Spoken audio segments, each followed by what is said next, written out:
Hello बच्चों, आज हम पढ़ेंगे स्मॉल अल्फ़ाबेट। तो आप लोग मेरे साथ साथ बोलिएगा और वीडियो को पूरा देखिएगा। A for apple, A for apple. B for ball, B for ball. C for cow, C for cow. D for deer, D for deer. E for elephant, E for elephant. F for flower, F for flower. G for giraffe, G for giraffe. H for horse, H for horse. I for ice cream, I for ice cream. J for jacket, J for jacket.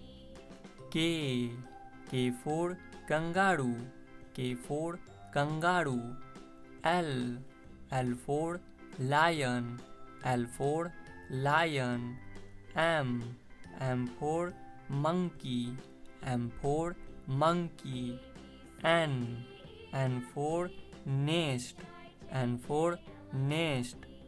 O for octopus, O for octopus.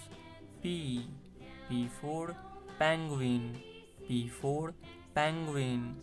Q for queen, Q for queen.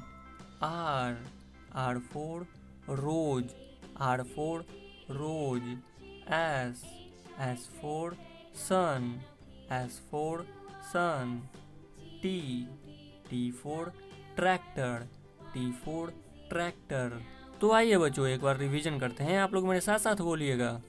A B C D E F G H I J K L M N O P Q R S T। तो मेरे प्यारे बच्चों, जल्दी से इस video को like करके channel को सब्सक्राइब कर दें। मिलते हैं अगले वीडियो में, तब तक के लिए बाय।